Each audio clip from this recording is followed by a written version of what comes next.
क्या आपने कभी ऐसा गांव देखा है जहां रात होते ही हर घर की छत पर किसी के चलने की आवाज आने लगे? एक ऐसी आवाज जो इंसान जैसी लगती हो लेकिन इंसान की हो ही नहीं सकती। महाराष्ट्र के घने जंगलों के बीच बसा था वेरली गांव। दिन में ये गांव बिल्कुल सामान्य दिखाई देता था। बच्चे खेलते थे, किसान खेतों में काम करते थे और औरतें कुएं से पानी भरती थी। लेकिन जैसे ही सूरज डूबता, पूरा गांव अपने दरवाजे बंद कर लेता था। उस रात भी कुछ ऐसा ही हुआ। आसमान में काले बादल छाए हुए थे, तेज हवाएं चल रही थीं, पेड़ों की शाखाएं एक दूसरे से टकराकर अजीब आवाजें निकाल रही थीं। गांव के बीचों बीच बने पुराने मंदिर में गणेश राव आखिरी आरती कर रहे थे। दीपक मंदिर के दरवाजे पर खड़ा था। बाबा, आज जल्दी घर चलते हैं, मौसम ठीक नहीं लग रहा। गणेश राव ने आरती खत्म की और धीरे से कहा, मौसम का डर नहीं है दीपक, आज कुछ और है। क्या मतलब? गणेश राव ने मंदिर की दीवार की तरफ इशारा किया। दीवार पर वर्षों पुरानी सफेद राख जमी हुई थी, लेकिन आज उस राख पर 3 बड़े हाथों के निशान बने हुए थे। ताजे निशान, जैसे किसी ने अभी अभी वहां हाथ रखा हो। दीपक के शरीर में सिहरन दौड़ गई। ये किसने बनाया होगा? गणेश राव कुछ बोल पाते उससे पहले मंदिर के पीछे वाले जंगल से एक भयानक चीख सुनाई दी, बचाओ बचाओ। दोनों मशाल लेकर जंगल की तरफ दौड़े। कुछ दूरी पर गांव का लकड़हारा विट्ठल जमीन पर पड़ा था। उसका शरीर कांप रहा था और आंखों में ऐसा डर था जैसे उसने मौत को सामने से देख लिया हो। विट्ठल ने कांपते हुए कहा, वो फिर लौट आया, छतों पर चलने वाला। और इतना कहते ही उसकी सांसें रुक गईं।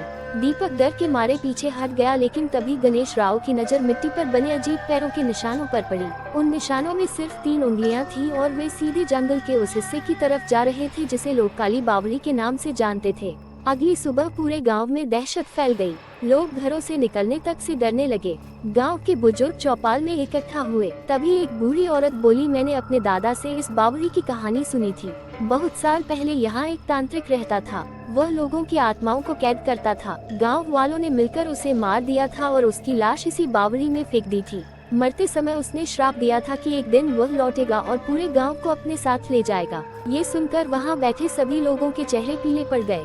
उसी रात गांव में पहली बार छतों पर चलने की आवाज सुनाई दी, टक टक टक, जैसे कोई भारी कदमों से एक छत से दूसरी छत पर चल रहा हो। लोगों ने खिड़कियां बंद कर लीं। कोई बाहर निकलने की हिम्मत नहीं कर रहा था। दीपक अपने घर में बैठा कांप रहा था। तभी उसे अपनी छत पर किसी के चलने की आवाज सुनाई दी। आवाज धीरे धीरे उसके घर के ऊपर आकर रुक गई। कुछ पल तक सन्नाटा रहा और फिर अचानक उसकी खिड़की पर 3 बार दस्तक हुई। ठक ठक ठक। दीपक का दिल जोर जोर से धड़कने लगा।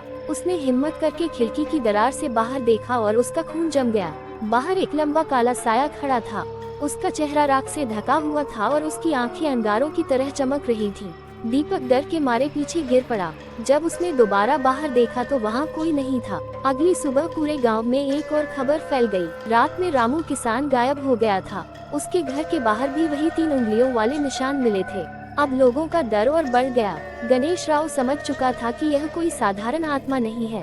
उसने गांव वालों को मंदिर में बुलाया और कहा, अगर हम इस शक्ति को नहीं रोक पाए तो पूरा गांव खत्म हो जाएगा। उसी रात गणेश राव, दीपक और कुछ गांव वाले मशालें लेकर काली बावली की तरफ निकले। जंगल के अंदर अजीब सन्नाटा था। न कोई पक्षी बोल रहा था और न ही किसी जानवर की आवाज आ रही थी, जैसे पूरा जंगल किसी अनदेखे डर से सहमा हुआ हो। कुछ देर बाद वे लोग बावली के पास पहुंच गए। बावली के चारों तरफ काली राख बिखरी हुई थी। अचानक हवा तेज चलने लगी और बावली के अंदर से किसी के हंसने की आवाज आने लगी। वह हंसी इतनी डरावनी थी कि कई गांव वालों के हाथों से मशालें छूट गईं। तभी बावली के अंदर से धुएं का एक गुबार उठा और धीरे धीरे इंसानी आकार लेने लगा। लाल आंखें, राख से ढका शरीर और चेहरे पर भयानक मुस्कान। गणेश राव समझ गया कि श्रापित तांत्रिक की आत्मा पूरी तरह जाग चुकी है। उसने तुरंत मंत्र पढ़ना शुरू किया, लेकिन तभी वह साया जोर से हंसा और बोला, बहुत देर कर दी तुम लोगों ने, अब ये गांव मेरा है। उसकी आवाज पूरे जंगल में गूंज उठी और उसी क्षण जमीन कांपने लगी। गांव वालों की चीखें निकल गईं। उन्हें समझ आ गया था कि असली भय अब शुरू हुआ है और वेरली गांव पर मौत का साया पूरी तरह मंडरा चुका है। अगर आपको ऐसी डरावनी और रहस्यमयी कहानियाँ पसंद हैं तो हमारे YouTube चैनल को सब्सक्राइब जरूर करें।